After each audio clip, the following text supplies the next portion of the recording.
welcome to Ego. That's Everybody's Got One. It's a podcast about opinions. My name is April Watts. I am your host. And today we have an amazing topic coming up with an amazing panel. I love everybody on this panel. They're all actually old friends, and we have one new friend. But before we get started, we have some fantastic segments on this show, and we never seem to get to the segments because the conversation is always so popping that we don't have time for the segments. So today we are going to kick off with one of our first segments. It's called Human Being of the Week. And the Human Being of the Week is Cicely Tyson. She was a groundbreaking and ceiling-shattering actress, model, and activist with Emmy, Tony, Peabody, and Presidential Medal of Freedom honors among the many that marked her illustrious 7-decade career. And on January 28th, at the age of 96, Cicely Tyson ascended into ancestry. But we honor her life today as our Ego Podcast Human Being of the Week. So listen, I know we honor the dead and we say, yeah, clap. Clap it up for Cicely, right? I know we honor the dead and we only say good things about people, but I have a Cicely Tyson story that is so funny, right? So a long time ago, maybe about 5-6 years ago, BET honored Cicely Tyson for BET Honors. And I was doing on-camera interviews on the red carpet.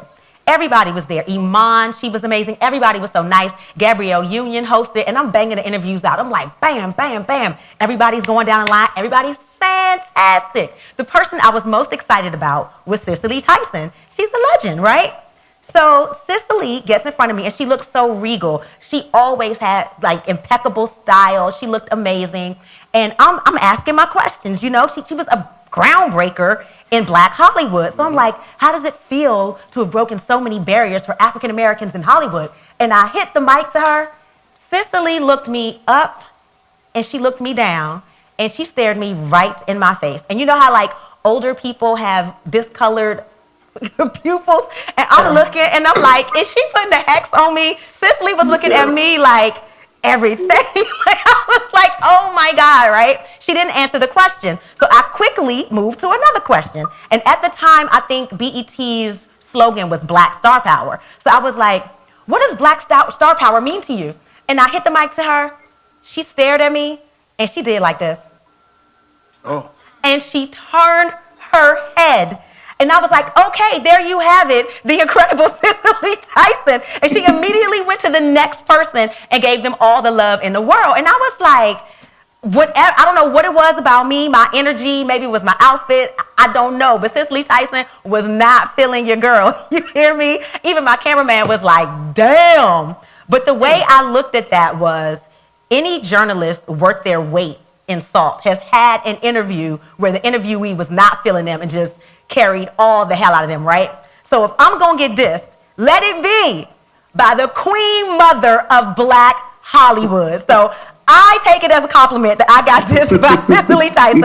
I ain't mad at her, even though I called her a mean old battle axe on Instagram and everybody went for me, right? But Cicely Tyson, job well done. Thank you for everything that you did for African Americans in Hollywood.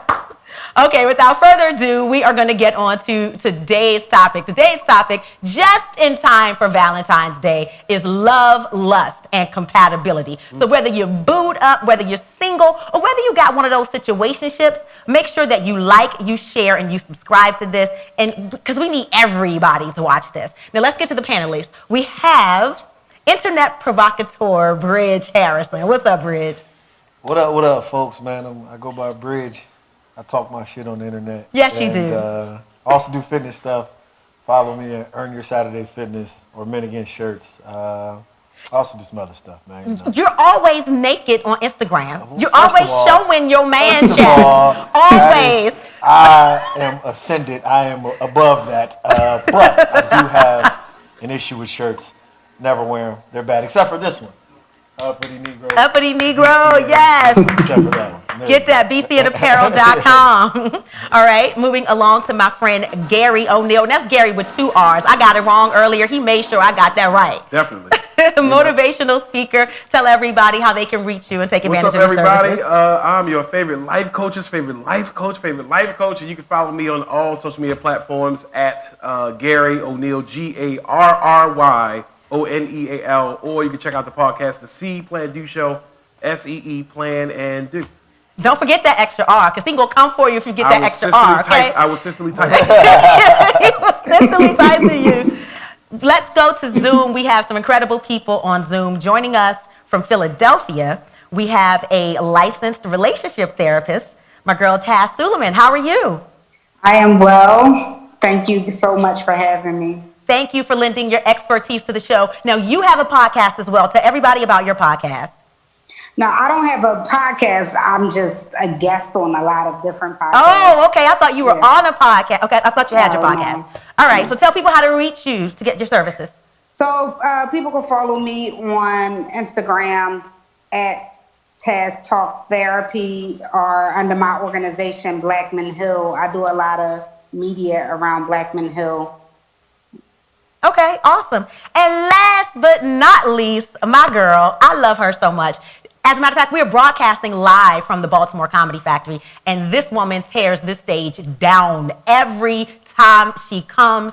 She's pretty and she's funny. You normally don't get that combination because people that funny just usually That's funny true. looking. Now, I do have a theory about that. That's true. And she is hilarious. Give it up for my girl, Pretty Ricki. Thank you. Thank you so much for having me. And joining you as well is your partner, Jarrell. Yes. How are you, Jarrell? I'm well, thank you. So I had to have you guys on the show because I stalk you on Instagram, and recently you've been incorporating your blended family and all of your antics on Instagram, and I am invested in your family. I see what you guys are doing, and it looks so much fun, and I'm grown as hell, older than you, but I want y'all to adopt me because your family looks so fun. No more kids. No. Even kids who can help pay some bills. Listen, we have them. She said we got those too. Out. We want to swing from the chandelier. Okay, tell people how to follow you. You can follow Miss Pretty, MS RICK. Okay, so Ricki is popping in and out, y'all. Yeah. Okay, by any chance, do you guys have like any headsets, any headphones or anything? We do. Okay, so they are gonna go get their headset and we are gonna move on to the first question. You already know me. I like to get working definitions because sometimes in relationships or just friendships, people can be talking and they're using the same words, but something gets lost in translation because they have different definitions of things, right? And when we're talking about love, lust, and compatibility and all that stuff, as an individual, like you can go through your entire life and really not know what those words mean to yourself, much less to your partner or somebody else. So let's get these working definitions going. What is your definition of love? And we're going to start with the relationship therapist. Taz, how do you define love? Love to me is something that's just what do you call it? Undeniable. Like love is something that's just like everlasting. It's an extreme feeling of attachment. There's so many different types of love, like romantic or friendship love or family love, but it's the type of like that warmth, like you're all over warm body feeling, attachment, caring, just adoration for somebody. It's like the people that it's kind of toxic. It's kind of like gothic to say, but like the people that you would fear losing the most is what I think of as love. All right. Anybody else want to take a stab at it? I guess to me, love is, she said, attachment, caring, and I think it's doing too, right? Yes. Like, Action. you know, yeah. Yes. If you love something or love someone, you're going to do things to be around that person, to provide or to make sure that you spend time with that person or whatever it is. So I guess it's the person that you wake up and you think, hey, I want to do for this person, I want to make this person happy, or this thing, or I want to be around this thing, or whatever. So loving, attachment, and caring. So Yeah, I need to feel that love. Like, you telling me, I hear it, but I need to feel it and see it. Go ahead, Gary. Right, I agree with both of them. Love is doing. And so when we think about what do we love, you know, if someone loves their car, then they're going to do things to cherish it. It's an action, and we keep it going. We keep pouring into it, especially when times get rough. But you just keep nurturing it. You keep growing it. And that's what love is to me. All righty. How about lust? I want to get down to the lust. Who you starting with? Whoever jump in. We having a conversation. I got this. All right. So lust, of course, is the opposite of love. It's very superficial. It's very whatever it is that we can see or we can taste. It's very on the surface level, and it's just a desire without the actual work behind it. So if I see a woman and I lust after her, it's something superficial. It's not like, oh yeah, I like the way she has a great show. It's like, oh, I like this person. So it's very superficial. It can be fleeting. It can be here, be gone, and yeah, that's lust. It's superficial. Taz, you want to take a crack at it? I think lust is like a strong sexual desire. It's like a very intense force that like gives you this sense of like longing or wanting, and often sexually related. Yeah. Yeah. Why am I looking at you and just seeing lust? You just ooze lust. Wow, guys. just saying, am Bridge. wholesome. I am wholesome. You are not wholesome. My internet personality might not be wholesome, but I am wholesome. Okay. So I don't lust for anything because I'm wholesome. So I don't even really know what that word means. Lies. You lie like a rug. I don't even really know what that word means. Next question.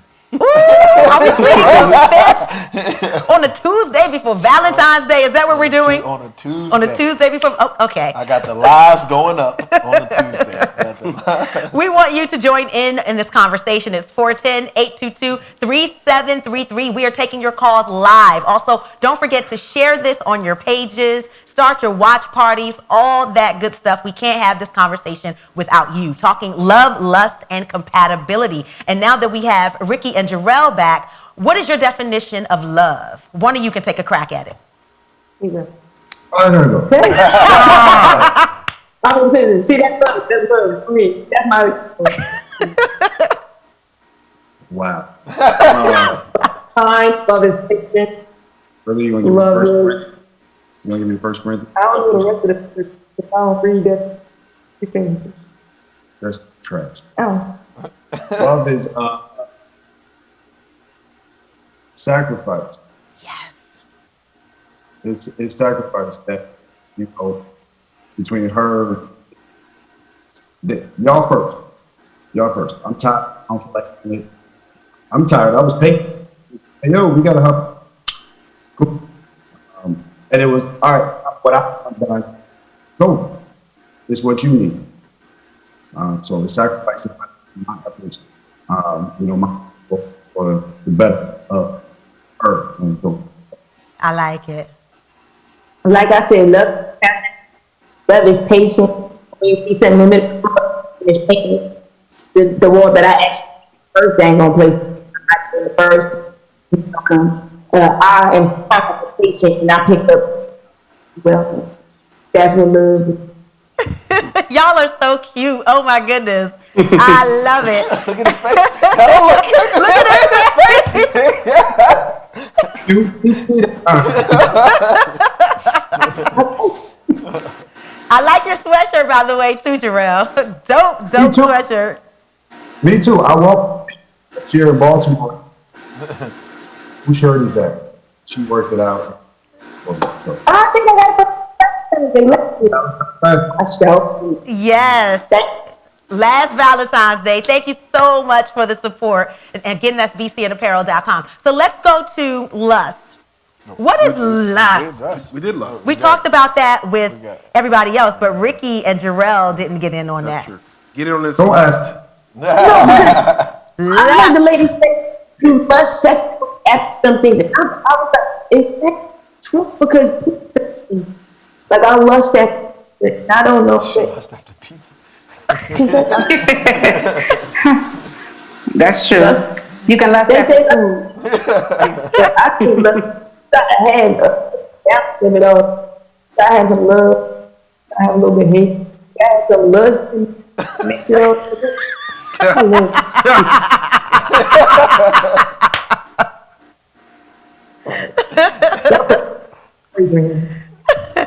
Okay, so now the difficult word, the most difficult of the three. Compatibility. What does that really mean?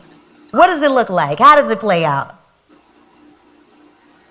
How do you know you're compatible with a person? Don't everybody talk at I once. think you know, we all like puzzle pieces, right? You know what I'm saying? We all got a lot of stuff going on that made us who we are.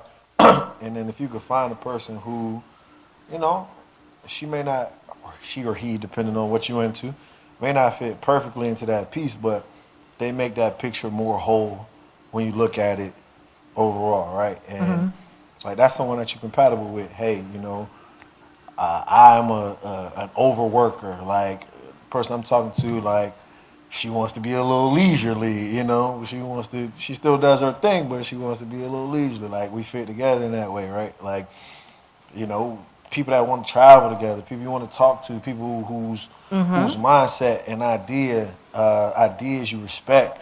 You know, those things fit together, and that's how you can put together. And I think that's actually the most important thing, because love only gets you so far, but how you going to live 30, 45 years with somebody if you're not compatible with that person? So Makes a whole lot of sense.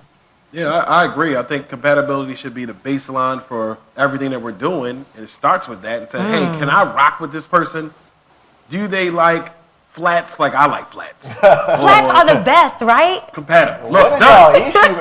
Actually, compatible if one The like meat is the all one like the tender. other one We like don't those flats. we don't get extra. That's how we will do it. So, you know, compatibility is going to be that baseline. It's like, hey, can we start from here? And like you were saying, like if I'm outgoing and how about you? Or you outgoing, and even if you're not outgoing, how can we balance that out? And can we work together? It's ultimately about working together, because you can have somebody, like I'm extremely extroverted, and I could be with somebody who's introverted, but can we balance and can we As work long it as out? it's balanced, Can we yeah. agree? Can we compromise? Can we work together? Because you can love somebody and not be compatible. You can lust after somebody Ooh, that's a and word. not Bars. care about them. But Bars. can we work together? Can we do this? Okay. Taz, what do you think?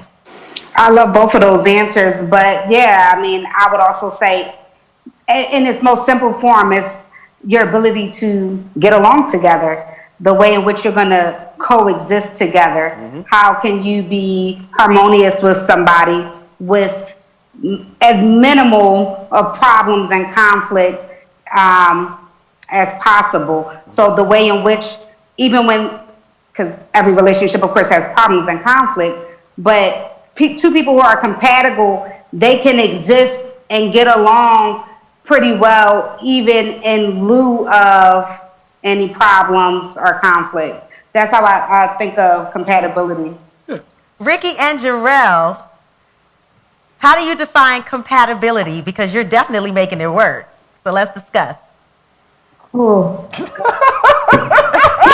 Ricki is crazy. so first of all, first say this: we are therapy. I think it's definitely hard to find somebody that you're compatible with. But who are you most? And who are you? Who is somebody that is saying, what's it? This same like work and drive. Like, I'm gonna roll up his sleeves and we gonna rock. We're not always compatible. Right. You know, it's not a thing that we do. So I think it's there are levels to compatible. So like, I compatible. We take it. We have a great time in the cool. Me and this guy. This one right here, like forever. I'm gonna stab somebody. What? That's how I know you love me. That's how I know you love me. Right. Are you going to stab somebody for me? That's not good. Will somebody get hurt for me? I don't need that. No, I mean you just know everything. You know, and some are more compatible with. He has more in common. I don't know. I don't know. I don't know how we, you know, because we got to come up with, I don't know, just make it work. No, but like, we had like, a lot of people that compatibility, that y'all have a lot of things in common. That it's the same.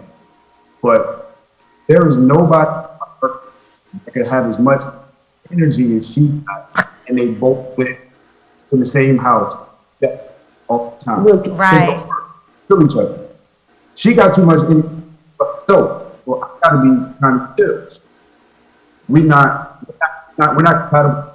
Saying we're compatible because we have characteristics match.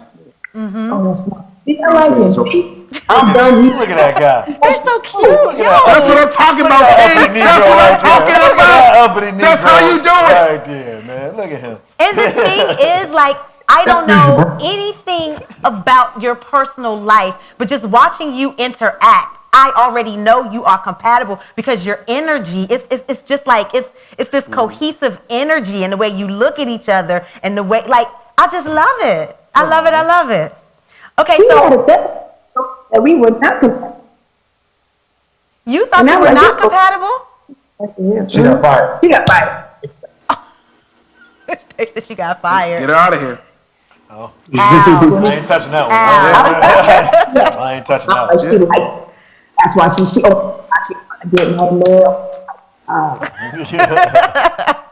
Once again, you are watching Ego, Everybody's Got One, the podcast about opinions. We are talking love, lust, and compatibility. You can call in at any time at 410-822-3733. You can leave your comments under whatever platform you're watching, YouTube or Facebook. We got you, all right? So you kind of like went to my next question when you said that compatibility comes first. I want to talk about the order of love, lust, and compatibility. It kind of makes sense to me that compatibility comes first because if that doesn't work, then nothing's going to work. But what about love and lust? Is it always lust at first sight, or is it possible to love a person first and then fall in lust with them? I don't think you can. I think you can desire a person. I think that if you love a person, lust, again, is superficial. It's like, hey, okay, I lust after this person, I desire this person, but it's just really you fulfilling whatever you want from this person as opposed to love. Now, of course, if you're with somebody and they look really good, you're like, look at the way you're wearing that, whatever it is you have on. But I don't think that lust will work in that because it's sort of a very selfish behavior, lusting, because you don't think, oh, I lust after this person, I want to make that person better. You're lusting after this person, you're thinking about you. Right, you Right? are, But yeah. if you love somebody, you're thinking about them. And so I think that to answer your question, I think it's compatibility first, and then you can just grow into love. You can love somebody and make it work, but it has to be some type of working together. I'm thinking about, think about the Brooklyn Nets. The Brooklyn Nets have some really great guys on the team, but the first thing that people are saying is, will they be compatible? Will this work? And then, love should be able to sprinkle that compatibility for everybody to work out. But ultimately, lust is just lust. We can lust after something and never love it.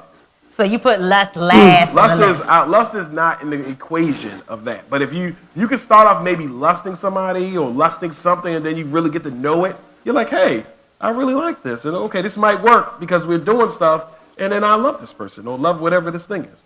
Okay. Anybody else? Like, have you ever lusted for a person first and then fallen in love, or work backwards? Like, did you ever have this person who you did not look at sexually whatsoever? You were not attracted to them in that way. They were your friend. They were your homie. And then one day you fell in love, and then you fell in lust because it was just like, well, damn.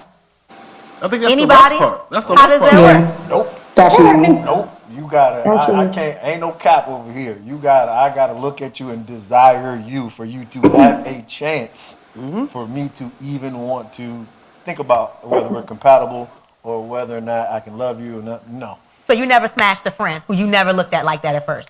I've smashed a lot of. Sorry. We not. Thought he did? That ain't. Whoa. We can't go. We can't go there. But like, what I'm saying, for me to consider, so there's two ways you can take the question that you asked. There's what you prioritize in your relationship, and then how do you even get into How a do you relationship? get into the So relationship? I got, How do you if we're function? talking about how do I get into the relationship, I gotta lust or desire you first. Okay. Before we even take any steps to do anything. Yeah, like You're I so gotta- emphatic about that, though. Anything. There is no, you got no shot of us being together if I look at you and say, that ain't it right there. That ain't it. I can't bring you around my folks. They gonna look at me like, "What you doing, Playboy?" And I'm gonna be like, "I don't know, Playboy." That's so superficial. Oh well, hey, whatever. It is what it is. So that's love. I gotta like you first, and then I think compatibility is the most important. Right. I think that, But it doesn't necessarily come first. yeah, I think in the process. compatibility allows you in some, depends on what mindset you are. I've been in a relationship before where, a long relationship where she looked good and we had fun together, and then I ended up falling for her.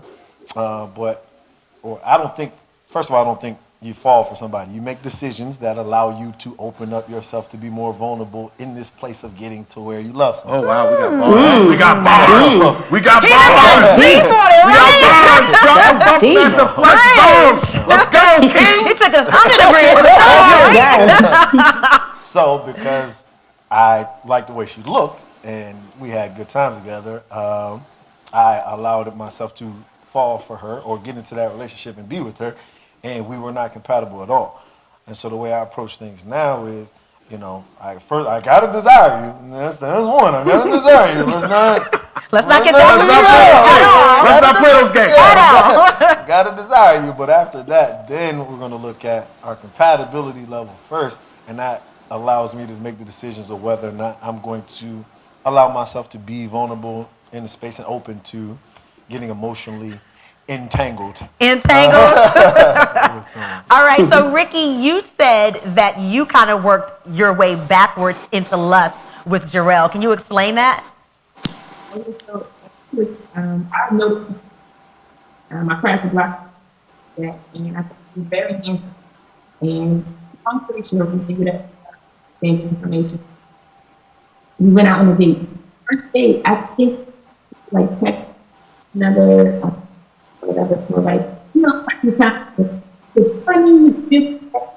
And then when I got to it, it was nothing like the person that was very cold, very. There were reasons You for character. don't tell me at the. She was late, like late. Once you're late, I don't know. I'm a pretty dude. I would always she's on stage. So as soon as she was, I'm feeling happy. I'm cool. Now it turned. She never like. I need a few more live and act like I just. I called you and they want to know you. I'm like 50. Late enough. Hey, crazy. So crazy and with those up it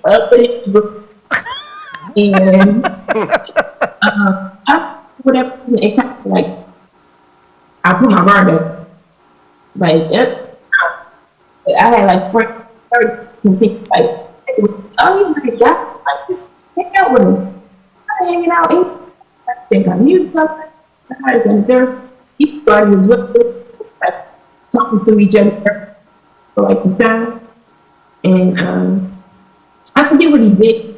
He started paying. He started paying, and it started to see.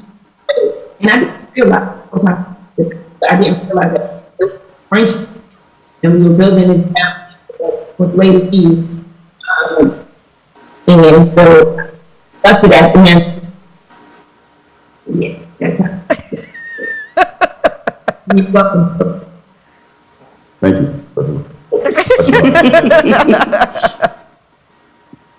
Do you have anything you want to say, Jarrell? Or you cool? I think I think mine, lust, compatibility, love. So I'm kind of That's why we ran this. It is, you gotta keep an eye, gotta be even entertain, continue to talk to you. So then we're compatible to be able to. And then once we get in, then we can get to the love part. I think that's a man. It might be, but it worked. Miss Relationship Therapist, what do you think, Taz? I think that lust can be such a strong, energetic force that it can certainly cloud logic, decision making, so therefore cloud love and compatibility. However, on the flip side, I think to have love and compatibility, you have to have lust. So on the one hand, I think that lust can exist without love and compatibility, and also cloud it. And for compatibility specifically, it's really hard to say, oh, we were compatible at first sight. Like you could say you were lusting somebody at first sight. You could say, I felt all of these endorphins and hormones, so I felt like I loved somebody at first sight. We don't really hear, I just felt compatible at first sight, right? Because that's something that is built and developed over time. So I think lust is because I see lust as like sexual desire. I think it's a prerequisite to have a strong, healthy love relationship, and it's a part of compatibility, but not the other way around. Yep. I give my two. Listen, guys, come on in. Let me give you my, I love you just to come on in. Let me give you my two-step process. This is proven. There's only two questions that you need. First question, do I find this person attractive? Bars. It has to be that. It could be the way they are ambitious or, whatever. Okay. It has to be something there that you say, hey, I find this person attractive. If you say yes, you can proceed to question number 2, right? But if you say no, the game is over. And number 2 the game is over. Is there something about this person that would stop me from dating this person? If it's yes, the game is over. If it's no, you can proceed to keep dealing with it. All right. Okay. But if I don't find you, like he said, if I don't find you attractive, then we could just be on Clubhouse and just be friends. Clubhouse? We could just. I'm jealous. I can't get Clubhouse because I don't have an iPad or you need to an iPhone. You need to reach out to Apple and get some endorsements. I know, right? I know. Because clearly, apparently I'm not a brand ambassador of this show being on here twice. I had to wear my own apparel. I had to wear my own apparel at lowclothing.com. But apparently I'm not an uppity Negro in here. Apparently I can't be. You're one of the uppitiest Negroes I can't know. be Frederick Douglass today. I cannot be Sidney Poitier. Apparently you're not compatible. You're not compatible. Yeah, you really need an uppity Negro shirt. I'm uppity Negro merch. Well, since you're lusting uppity Negro merch, we do have to get you a shirt. And you can get your shirt at bcnapparel.com. Back to this love. How we do that. That's how we compatible. Yes. We're compatible like that. Compatible, boom, see? But back to this love, lust, and compatibility conversation. I want to do a heat check. Oh. What do you do, or what would you do, or what have you done? Let's be honest here. What have you done when you found yourself in love with your partner, but lusting after somebody else? Don't everybody speak at once. I want some truth here. Wow. I've cheated in the past. I don't know about everyone else, but I've done that. What made you do it? There's different things. I mean, as a young man, I was just a hoe. I just did hoe stuff. Okay, all right. And then, as a more seasoned individual, probably resentment and toxic issues within the relationship that made me feel unappreciated and unloved and all that type of stuff. So I went out and found the next thrill, but but I've also not done that, even though I've loved someone, because at the end of the day, like, if you have something that's worth staying in that relationship for. Yeah. One guy gave me some game. He said, "There's nothing my wife can do to make me leave her. Nothing. Nothing." And I said, I guess that's how marriage should be. I guess, like, if you shouldn't take that step if you're not willing to say there is nothing my wife can do to make me leave her. I ain't felt that way about nobody, but that's how it should feel. Right? That is how it should feel. That's amazing. That is how it should feel. Okay, so I want to go to Ricki and Jarrell since they're the couple on the show. What have you done? What do you do? What would you do if you found yourself in love with your partner but lusting after someone else?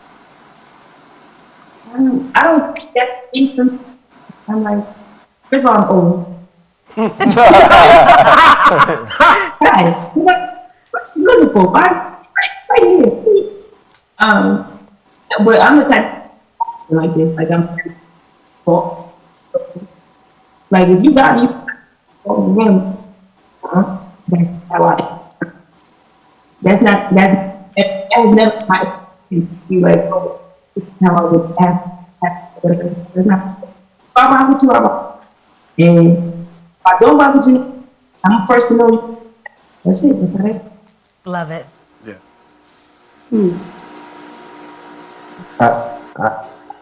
I've never cheated. Oh, wow. So you're just gonna leave me out Yep, there? Okay. yeah. All right, okay. The third time to separate on this. I've never cheated before. I leave. Like, I'm very easy to be like, all right, that's not it for me. But if we keep it a buck in this relationship, the way we get down is if we keep each other, I don't have time to this. Yes. Keep me 50 enough where I don't need to.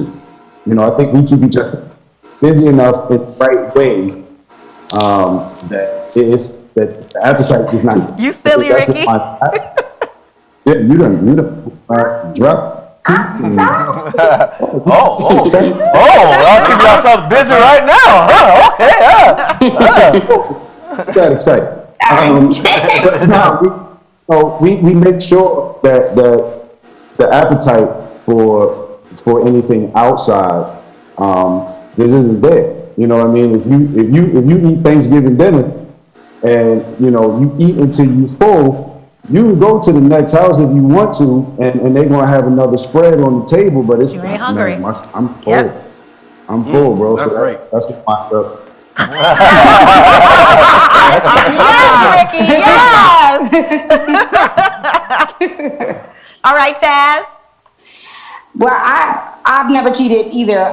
Oh, wow. I should have went last. I've never cheated on anybody in a relationship. But I was just thinking about this whole concept that you guys are talking about. Like, it takes me back to, somebody said this in their definition about love, which I totally agree with, which is like love is an action, right? Like, because like it's not just a state of feeling or being. It's something that you have to actively demonstrate something with, right? Like the sacrifice, the commitment. Yes. So there's these verbs that are involved with love.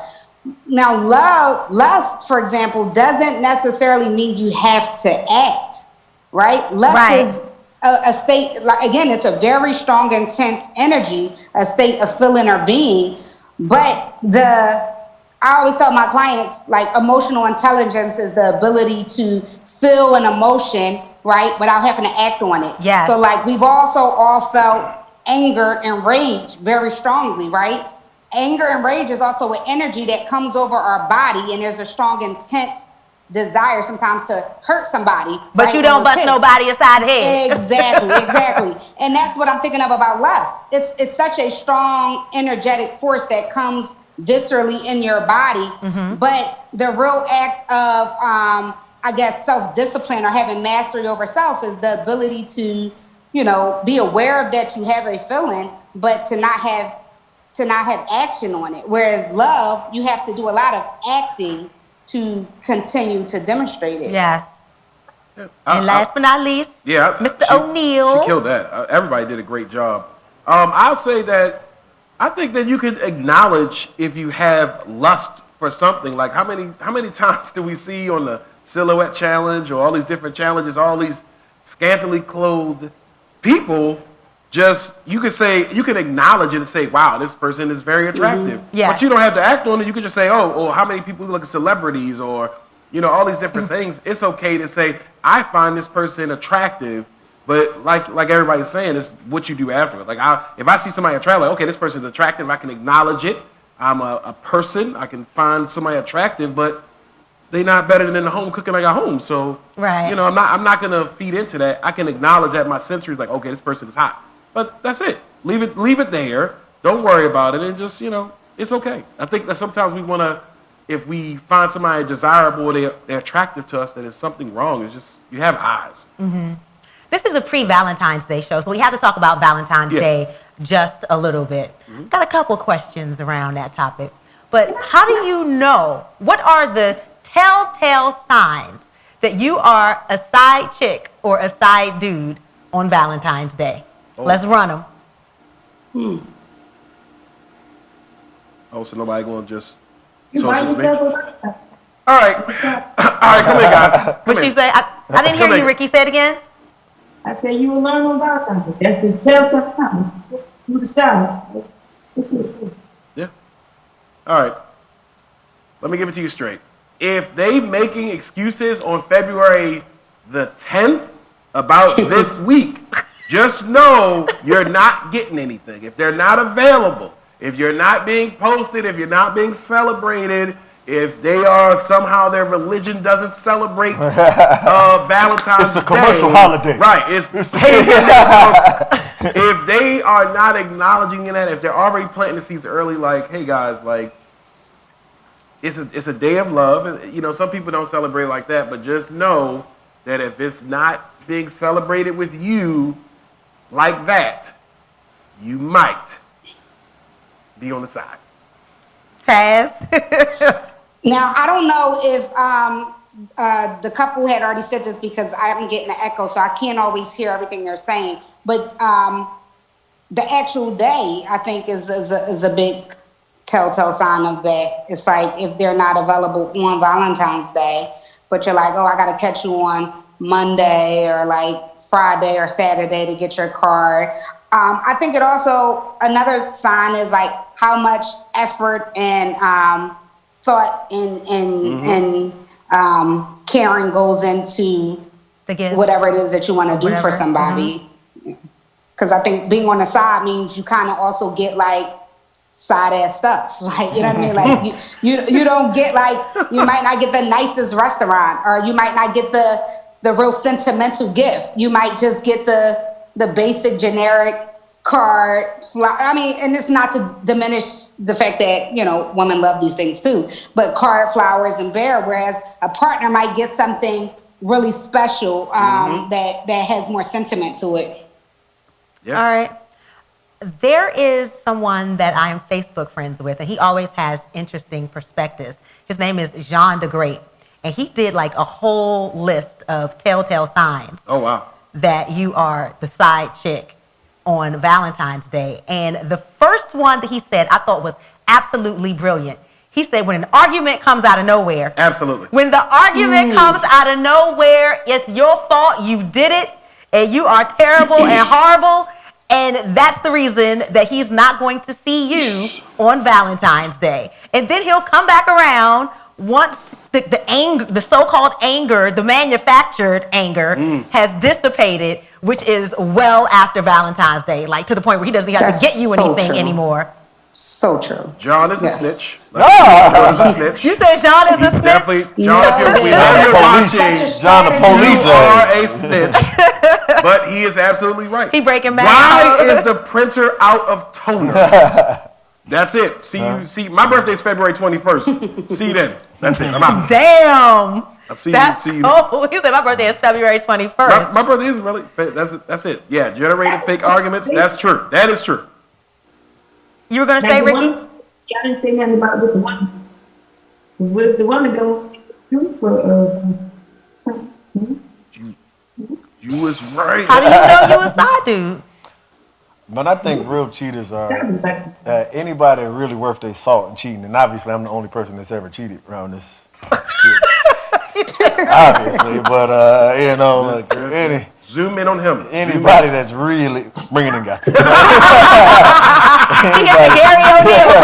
That's how you do it. Talk to him. Talk to him. Anybody that's really done it, like you figured out where there's very little to no signs, right? Like if you really want to be, you know, it's nothing that, because some people just are not about celebrating that holiday, or they whatever the reason are. Like, and then some people are really about celebrating and they're trying to be slick, and there's some people that are just like they are slick, right? And so there are some people that can set you up in a situation to make you feel great. Have you in this hotel room and have somebody else in that hotel room and running it back and forth. That's a lot of work. It is a lot of work, right? So you got to really be dedicated to that cheating. You got to be about that life. So I don't really think that there's any particular signs that you can know. That's a personality disorder. We were talking about here. Yeah, like that's a personality disorder. Some people really got issues. Yeah. I know I got a homeboy who really got issues. Like he really need to address that with somebody. But he needs therapy. He needs to talk to Taz. Tell him to call Taz up. He needs some real therapy. So we kind of touched on it a little bit, but I want to delve a little bit deeper into it. How do you manage when you're dating someone who doesn't celebrate holidays like that? Like they're not big on Valentine's Day for whatever reason. Maybe it's religious. Maybe they don't celebrate those commercialized holidays. They don't celebrate those pagan holidays. How do you manage that? Is that something that you should accept if it means something to you? Well, I think like you got to take the sum total of what that person is doing, right? Mm-hmm. If that person is holding you down every other day, right, and doing the things that are necessary to make sure that you're taken care of in multiple different ways on every other day, but they don't like Christmas for some reason, or they don't like Valentine's Day for some reason, give that person a break, man. That person, they might have, paid for this for you, or showed up to this thing for you, or did this thing for you on every other day in February, but on February 14, they didn't go and buy you whatever it is that you wanted, and you're going to jump down that person's throat. You want to get left, is what you're saying to me. Like you want to get left. Like wow. you don't want to be in this relationship. So I think as all things in relationships, you got to look at the sum total. Balance it out. Yeah, see whether this person is compatible with you and whether you love this person for all these other reasons, and you let some of that stuff go. Has anybody on the panel dated somebody that didn't celebrate holidays like that? Well, I don't celebrate holidays like that. So I'm probably the person who other people have dated. Like, I don't celebrate Christmas. I don't celebrate Easter. Valentine's Day is just like, to me, a day. I feel like it's like a day of demonstrating. It's about love, but I'm definitely one of those people that's like, oh, yeah, I want to feel that every day as opposed to just this one special day. But I also think that for some people, it's different for everybody, but if it's something that you really value, right? Like, I don't think people should compromise on their values or their principles. I think you can compromise on practices, right? But not so much your deep embedded values or principles. So like, because I don't celebrate Christmas, for example, and for somebody else, they're like, oh, well, that's like, it's so important for me. It needs to look like this. It needs to be like this. I'm probably not going to be the right person for them, right? So sometimes you got to be, how important are the holidays to you? I think is important for you to know. Ricki and Jarrell? I agree with all of you guys that, and I was thinking too, like we're talking about, the person who is doing the most and showing up and on every other day. Now I'm like, oh, that's super. Then I don't have to buy you a Valentine's Day. I can buy my own Valentine's Day. Not get exactly what I want, because I know I want a dishwasher. As Valentine's Day, maybe I'm getting a dishwasher for Valentine's Day. And if you don't celebrate, then that's okay. I'm gonna take all the great I was spent on you and me anyway. Come on, Ricki. Look at his face. I don't. But you're not getting a dishwasher. Damn it! But to me, it's a conversation up top, right? It's really a conversation up top, going back to the compatibility part. You know what I mean? Because some of those holidays, for me at least personally, are religious holidays. You know, let's say Christmas for one. That's a religious holiday that I celebrate in the manner that I do because of my religion. Okay. So that's one of the compatibility conversations to go, all right, here is what I believe, because I'm not gonna, that's one of the things, like, you know, the therapist was saying, that I'm not going to kind of bend on. You know, my religion and what my beliefs are is one thing I'm not going to bend on. So we're going to have this conversation, you know, kind of early on to understand if we are compatible, because I think that's one of the things that could be real bad, you know, at certain times where I have this expectation, you have a completely different expectation on something that really means something to me. And now we finally get there because, you know, January to December 23rd, we was cool. And now here comes Christmas, and this one means something to me, and the whole thing falls apart because we're so far off on our expectations. So Yeah. this conversation about compatibility. Gary? Yep, I agree with everybody. I think it just starts with a conversation. I've dealt with people that have not really made it a big deal to celebrate Valentine's Day, and I've dealt with people that it's a big deal, but that needs to happen very early, you know, not February 13th. They're going to bed early because they're expecting all these things to be popping up from under the Valentine's bed. Day outfit Right, laid right. out. Just waking up. What's going on? So I think that's just basic communication and just being able to say, you know, as therapists wonderfully put it, what are the expectations? What are we talking about here? And what are the principles that we're doing? So that way it's like, okay, this is a big deal for you. I get it, and then you could try to compromise or work together with it. But I think that it's just a conversation. If Valentine's Day or birthdays or whatever holiday is a big deal for you, then that should be relayed. Not just the other person's supposed to just know if you're good for it or not. It's just it's a conversation. I'm a very sentimental person, so I'm really into holidays. I don't care, like, I will create a reason to celebrate something. And it's not just because I want to receive things. I'm a giver. Like, it really gives me joy to give gifts to the people that I love and the people that I care about, especially my man. I did date someone who didn't celebrate Christmas. This was very many years ago, maybe about 20 years ago. I had a boyfriend who was Muslim, and he did not celebrate Christmas. He didn't participate in the festivities. But what that man did do was every Christmas, he made sure that he dropped off a gift for myself and for my mama, okay? He didn't wrap it in Christmas paper. He just gave some bland, some regular paper, but because he knew that that was something that was important to us, he did that. And then he went on about his day, and then he saw us the next day, you know? So sometimes I think it's about empathy. I think it's about just caring enough about the person that you are with to make them happy without compromising your core values. And I believe that there are ways to do that, but I think that sometimes people just want to do the bare minimum, so they cop out and say, oh, I don't celebrate that, I ain't doing that, I do this every other day. Yeah, well, okay, that's fine. But if this means something to the person that you care about, ain't nobody asking you to sit down and say a prayer and eat the Christmas ham, but do something to acknowledge the person that you care about on the day that matters to them, you know? I agree. Great. That's facts. I never thought about it. Like, we would celebrate Ramadan with my father because, you know, we spent something for them and have a family. You know, partake in days and so forth and so forth. That's cool. I like that. You know, that he did that. Now, speaking of gifts, we're like in the final hour right now. We're in the home stretch. It's Tuesday night. Valentine's Day is Saturday. Right now, there's someone out there that has not gotten a gift yet, and they're trying to figure out what to do. Any last minute gift ideas? It doesn't have to be a gift. It can be an experience. I mean, gifts are. I think, I don't know, I just think, I mean, it's just something cool. Like a card. What are you doing? I don't talk about dishwasher, y'all. So ugly. I've been asking for the dishwasher since I told you. We got 3 dishwashers. 18 years old, 13 years old. That's what my mom used to They say. don't know Yeah. how to wash the dishes. And you gotta yell at the dishwasher. She said you got to yell at the dishwashers.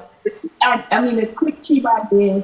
Like, you know, you can get like a gift card or something like that to the favorite place that they like or whatever. And put the gift card in like a personalized card from Walgreens. Like, we do personalized cards from Walgreens. They're so cheap. You can put your own pictures. You can put meme pictures. You can write whatever. That's the best thing. So you can make it personalized. And it's such a cool thought. That's cute. I mean, thought. And it's like cheap. Anybody else? I think as long as it's something that's special, I think that's the key thing. Like, it doesn't matter how much or how little money you spend, because you can spend no money and do things like, for example, if you know your partner been really overwhelmed with the kids and this pandemic and the chores, like, you know what I mean? Like, you could create a day where you take care of all that. You can create some love coupons. I've done that before. Love coupons of, all right, here's the day. Oh, damn, you was about to say that? I was doing it. I knew I should have went first. But no, like, it's real, because sometimes I think romance is about thought and creativity. Yes. And not about money at Yes. all. When I used to be married, I used to be like, listen, no, we're not allowed to spend more than $10, $20 on this gift, because I really wanted to have more of the thought and creativity. And when you know your partner and know where they might need some support in, like, you can create that for them. And that's when, you know, you're going to get somebody hyped. That's when you bring people to tears. I love it. Yeah, I think the real big part on it is knowing your partner, because you could spend $1 million and it not being appreciated. I bought a woman Prada shoes and weren't appreciated. So, you know, like, What size she wear? I'll appreciate it. two pair of Prada shoes for that, and it wasn't appreciated. So you can spend a lot of money on it, or you can spend no money on it and be appreciated. You know, it's just exactly. So or it can be unappreciated. But I saw a gift. I did not get this gift, but I saw a gift. Everyone, it's like I think it's a black-owned company, but they'll make your own love story. You send them some pictures, and they'll put it in a book and make it like a cartoon and all of that. I don't know if that's a last-minute gift. So if you ain't got it yet, it might be a little too late for y'all. But you know, maybe for next year. It's not a last-minute gift. She tried it. Oh, wow. You do have a digital version though, so you can do it. There we go. Well, it's not a last minute gift. For that, though. It's probably an app to do something like that. Like, you know how people be creating them the picture montages with music. I always find that very sentimental. Even when I be looking at people I don't know, I be like, check the chair. So that's a cute gift too. A last minute gift. Take all the pictures, go steal all the pictures from their Facebook and Instagram, and put a montage. Find y'all favorite little love song together, and put it together. There you go. I like it. I think everybody just crushed it. Create an experience. Like, it does go back to knowing the person, and people are gonna know if it's like mailed it. You know, like you said, if you get all these pictures or you write a note on how you feel, when I give gifts like that, I'm going to make you cry. I want it to be sentimental. I want it to be special. I want you to say, hey, the first time I met you, here you go. The first time you met him, how did you feel? You know, what did you think? All those things that make someone say, hey, this is an experience for me. Like, we all eat candy. We all like flowers or teddy bears or whatever. That stuff is common. But, like, what are you going to do that exceeds that? And those are those special moments. Do you have a special TV show you share, or a movie, or a song? Like I said, get that PowerPoint up, you know, put something together, and just take a moment to say, how do I feel about this person, and how can I relay this? I get it. People don't have money. Like, everybody has money. You know, it's not even always about the money. It's never about the money. It's never about the money. So make an experience. Yeah, that's true. But just make it an experience for the person. Maybe it's breakfast, like the therapist said. You know, if you know that they need something like a dishwasher, that's working, go from there. I have a dishwasher. I'm not gonna lie, I have a dishwasher in my house, so I was like, yeah, she need that dishwasher, bro. She need it. Bro, he sold you out. That wasn't me, bro. I ain't touched that one. I ain't touched that one. Apparently I'm not a bro. So I'm turning my back on him. So guys, make an experience for the person. It could be food. It could be just all right, Derek Jackson. Right. He called you Derek Jackson, I hate you, Derek Jackson. It's on site, Derek.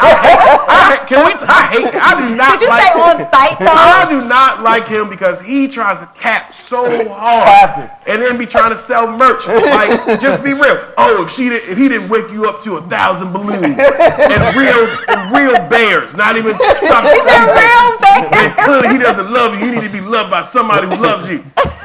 Shut up. I hate you, Derek Jackson. I hate you. I hate your capping ass. I hate you. All right, sorry. Back to the dishwasher. Hey, experiences, love, poof, make it like that. And now that Derek Jackson is dead, we can go on to the next question. Let's talk couple goals. What couple, real or fictitious, is couple goals for you? Good question. That's a great. Look at you with the question. Look at you. King Queen, Doug and Carrie. I just like them. Who'd she say? Doug and Carrie, King Queen. Oh yeah. What did she say? Doug and Carrie from King and Queens. Oh, okay, all right. They were great. We got to do Obama and Michelle. Absolutely. All right. Yeah. All day. The ultimate power Yeah, couple. gotta Okay, do we can Obama take and that. Michelle, yeah. Anybody else? You know what? I will go with Russell Wilson and Sierra. I like They because really do seem functional and healthy and because you really like they're both successful and a lot of people really don't like their relationship, and regardless of whatever's going on, whatever people say about her, like he's there for her. Like he's not only is he there for her, he can have anybody, really any woman he wants as far as that. But he's with her. He's dedicated to her. He's dedicated to her, their family. And she's a gorgeous woman to have. Yeah, right. She's great, right? She's not a slouch. He's all in, and you can see it. Like some people, like, oh, he's a simp or something like that. Like he married this woman, and they're great. So I really like that I relationship. love that he's raising a son that is not biologically his. I mean, it takes a special person to really do it. You have people that tolerate other people's children, but then you have people who are like active and they're in. Absolutely. And I love Russell Wilson for that. Yeah, he's great. Yeah.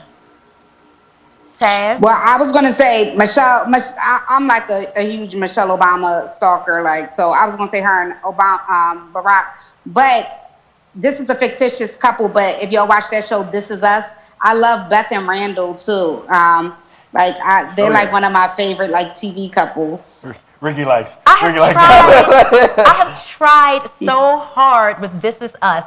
I've tried to watch it like 3 times. I can't get through one episode because and you started with season 1 for no reason. It's like just the most very emo fucking show on the face of the planet. And I'm like, y'all crying again? Well, damn, Cole crying, guys. Sheesh, Omarion. Yeah. Sheesh. But the thing is, going on? Ice Queen? You don't know. I'm a sentimental person. I'm a crier. I will watch a movie and drop tears. But theirs just feels like manufactured emotions for no reason. I can't do it.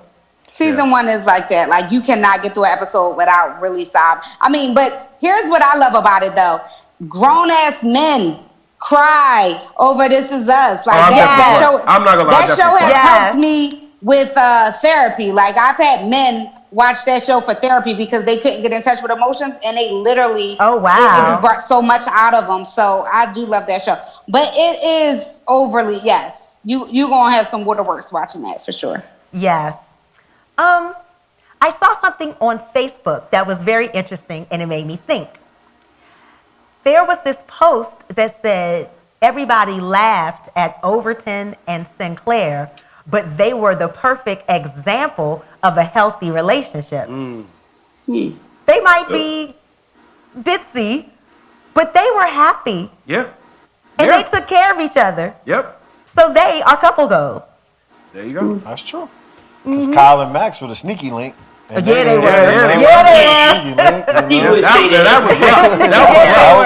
Yeah, That was lust. That was lust. Regine was capping all the time, Oh so my she couldn't God, find nobody. yeah. And then Queen Latifah had the Scooter. What was his name? Scooter or something? What was his name? Scooter. Yeah. Scooter. So, and she couldn't get over him.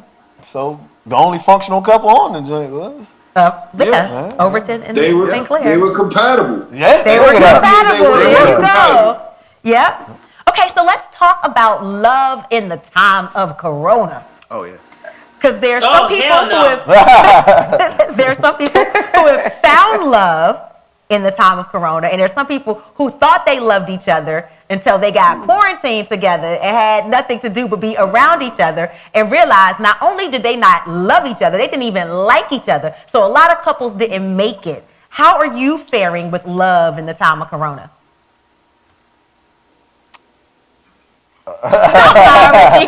Ricki.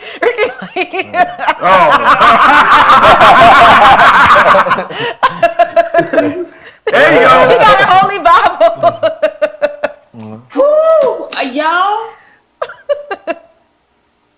Talk to them. Tell them. All right, so go talk to them. Tell them.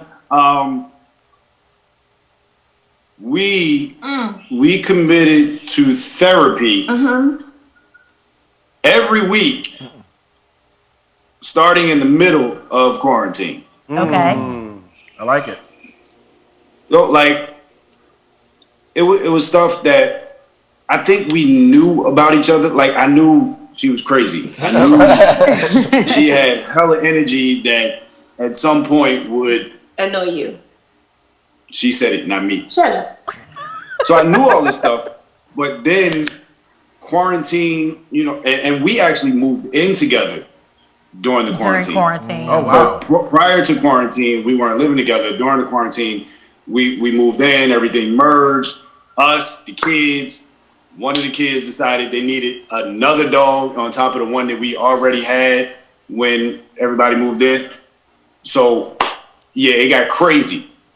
And twice or 3 times. What? We said we done. Oh, 3 times.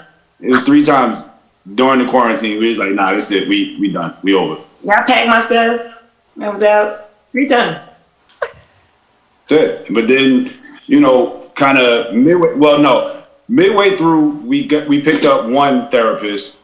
That's the therapist that was like, I don't know if you guys are compatible, and she got fired. Right. Oh, And then Wow. we had another one. That's that The though. one What that we have therapist? now. She is awesome. The one that we have now, Mm. we really committed to it. So how we get through it, how we got through, at least thus far, quarantine was therapy, prayer, and space. I love it. Like we created found space. spaces in this house. So I've been in this house for 7 years. I've never seen the floor in my basement Wow. before this. We have a detached garage here. Again, I've been here 7 years, and I never used it. I put the lawnmower in, put the lawnmower out, put the snowblower in, put the snowblower out. The kids, the bikes, y'all figure it out. I now have a man cave out in the garage. There's an office downstairs. So that third piece was finding creative ways, even though we can't go outside, to get some space. Right. And that was probably the most difficult part, was finding some space, finding your own time and space, although we're in COVID and everybody's stuck on top of each other all the Oh time. my God. It was like, you still breathing every day here. I'm so proud of us. Ain't nobody chopped up in the backyard. I don't know who was going to be chopped up, him or me. I don't know. But we made it. You were like,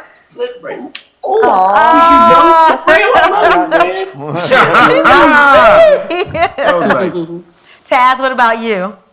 Well, I'm single, so I was actually single even before the pandemic hit. But single and dating. But I will say, like, from a date, like, if you're in that dating perspective, but the couple just hit it. It has taken creativity with the dating thing too, because like now, how do you date and get to know people when everybody's in quarantine and you're socially distancing and everything is closed. So in the past year, I've had to be very creative. But what I like about it is that it forces you into this creativity. Like when it was warm, I went on walks with somebody, and honestly, and it was great. Like, it's like we want to meet at the park. It's like you got stripped down from all this stuff you could do, and that shit was taken away. Yeah. And now you're like, okay, I got to go down to this basic foundation of like, okay, you might want to go to a restaurant. Ain't no restaurants open, so what you gonna do? It's more challenging now. I think that it's winter, and depending on where you're at, some of the stuff was closed down.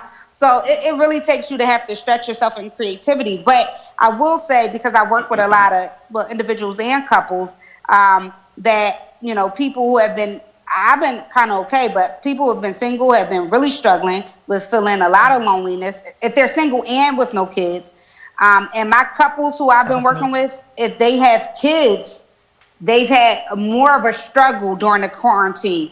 If they do not have kids, they've gotten closer. So that's just my little indirect research stuff from my clientele. Mm-hmm. And I think it's because they've had to rely on each other more and finding a space together. But, with kids and a lot of other factors involved in that, there's more stressors involved. Okay. Gary?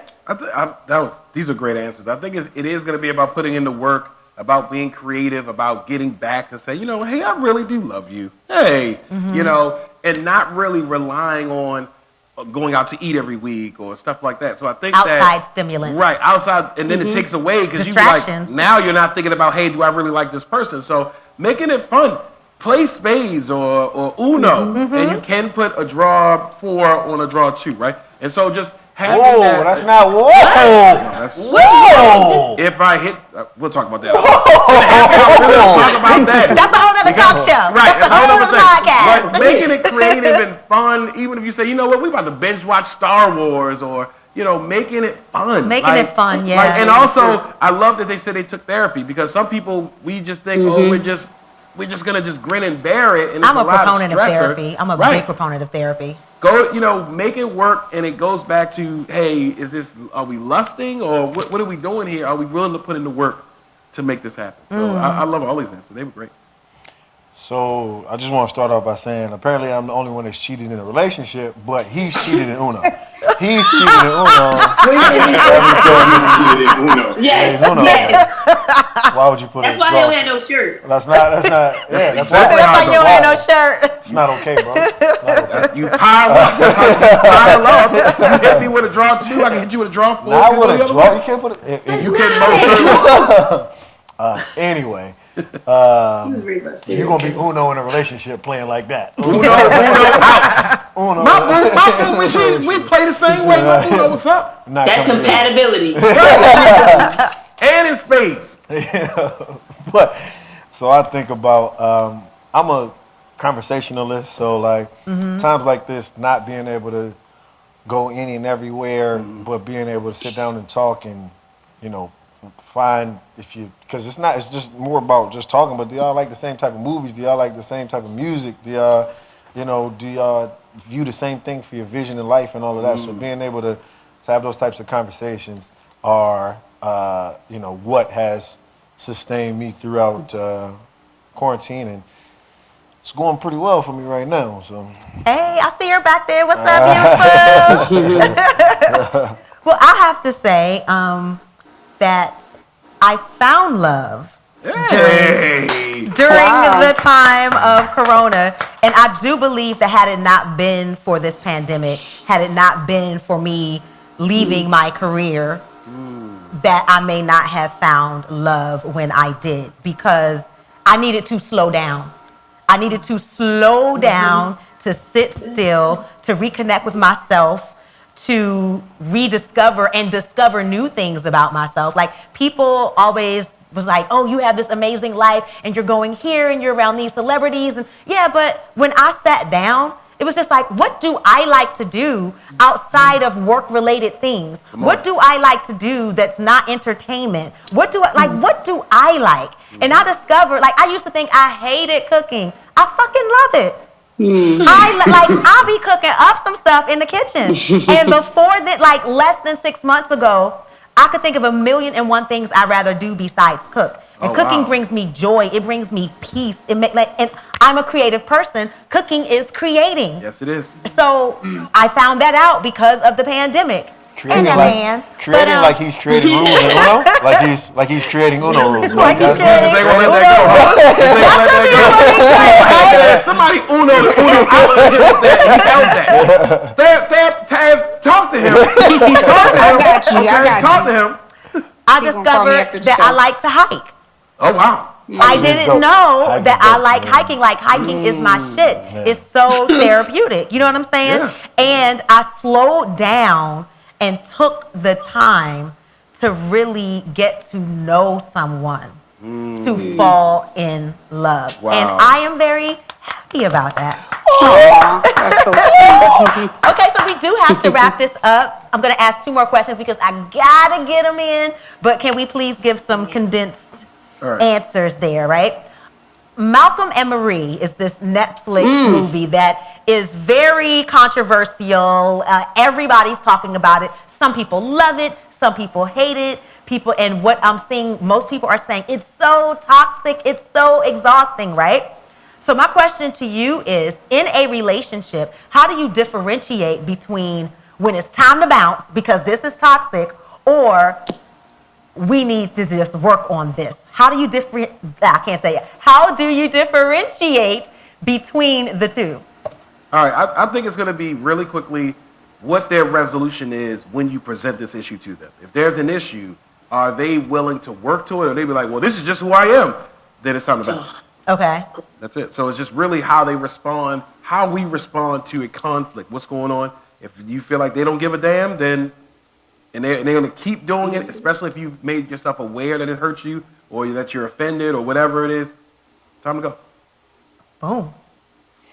I'm a sum total guy. I think I said that in the past. So like, there's going to be things that happen in every single relationship. But if the relationship overall, if you can look at that and say that it's worth it, then you stay. If you look at that and you look at the time that you spent together and things haven't gotten better, in fact, they've gotten worse and nothing is working out the way that you need to work out, it's time to go. If the sum total, I think in Baby Boy, she said, Jody's mom was like, if you've poured out more than you have to pour out of your cup or some it's shit time like to go. that. I don't know. It's time to go. I don't know.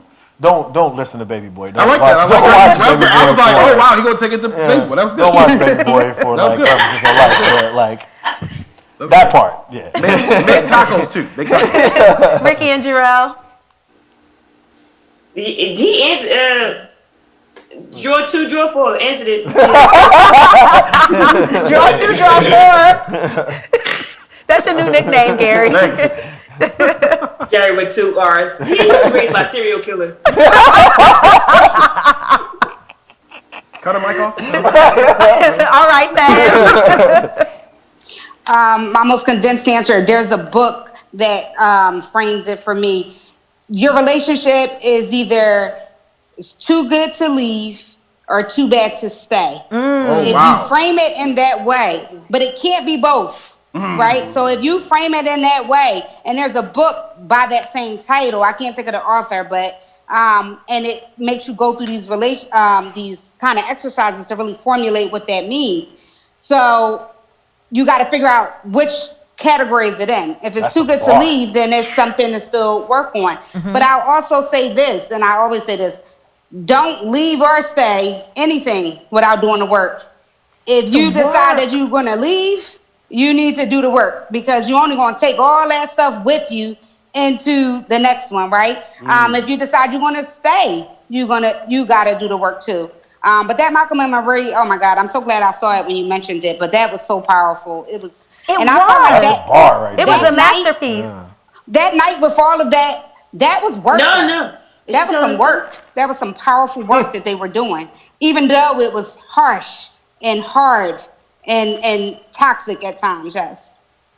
But the interesting thing is, toxic is the new buzzword du jour. And so I think people overuse it. I think people misuse it.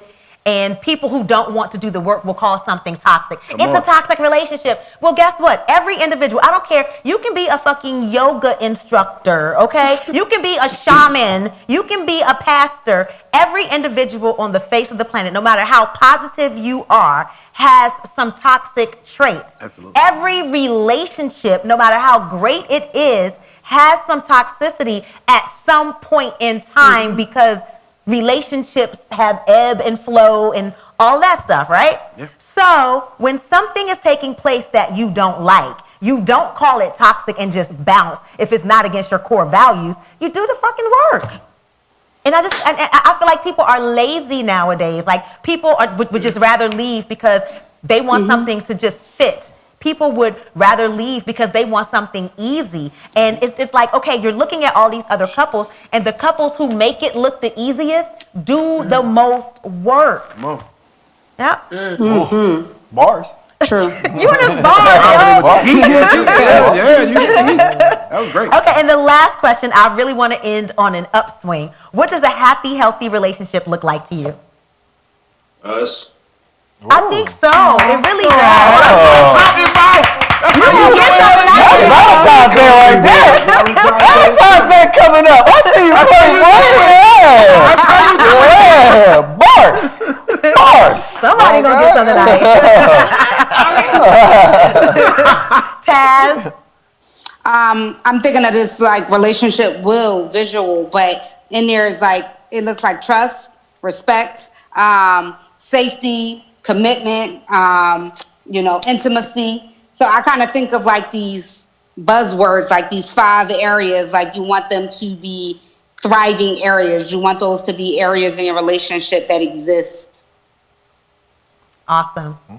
Gary with the 2 R's, draw 2, draw 4. Absolutely, double R. I think it's working together, being committed, trusting each other, open communication, and having fun. I like.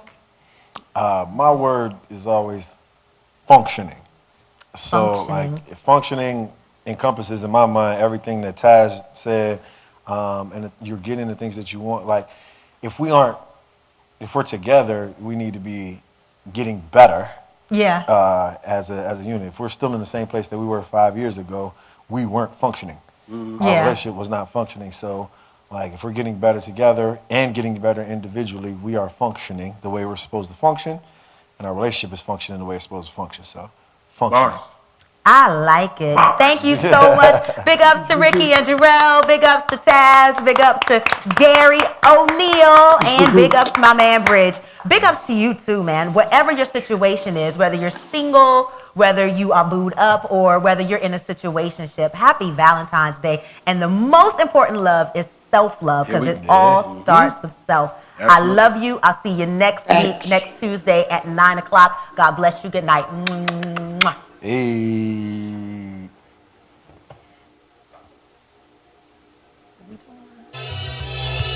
All right. Thank you guys so much. Thank you for having Thank me. you. You're Thank you. welcome. Like really, thank you for just pulling it all out. Thank you so much.